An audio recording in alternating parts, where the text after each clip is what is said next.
Təəssüflər olsun ki, Sovet dönəmindən formalaşan belə bir düşüncə var ki, Qurani-Kərim toxunulmaz bir kitabdır, müqəddəs bir kitabdır. Ona toxunmaq olmaz. O, yəni evin ən yüksək yerində saxlanılmalıdır, parçaya salınmalıdır. Hansı ki, günümüzdə bəzi müsəlman evlərində biz görürük. Valideynlər uşaqlara qəti şəkildə o kitaba toxunmağa qoymur. Hətta özləri də toxunmurlar. Hansısa bir kitab rəfinin və yaxud da ki, mebelin ən yüksək hissəsində onu parçanın içərisində saxlayırlar və deyirlər ki, buna toxunmaq olmaz.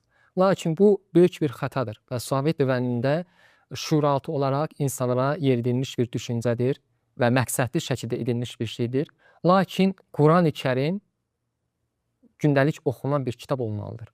Necə olmasın ki, burada bütün müsəlmanların həyat düsturu yazılmışdır. Müsəlman necə müsəlman ola bilər ki, Quransız, yəni yaşasın, öz həyatında Quranın ayələrini, hökmlərini tətbiq etməsin, oxumasın, onunla maraqlanmasın, ona önəm göstərməsin. Yəni bu təsəvvür edilmir. Lakin təəssüflər olsun ki, günümüzdə özlərini müsəlman deyən şəxslər Qurandan tamam şəkildə, tamamilə uzaq bir həyat sürürlər. Bu fikrin əsasında hansı ki, dedik, Quran toxunulmaz bir kitabdır. Lakin hər bir şəxs Quranı gündəlik həyatında oxumalıdır, öyrənməlidir. Yəni şükürlər olsun ki, günümüzdə Quranın mənalı tərcümələri də vardır. Yəni hər kəs ona müraciət edə bilər. Yəni əgər ərəbcə oxumağı bilmirsə, düzdür, öyrənməlidir. Ərəbcədə oxumağı öyrənməlidir. Lakin əgər bilmirsə, ən azından onun mənalı tərcüməsini oxumalıdır.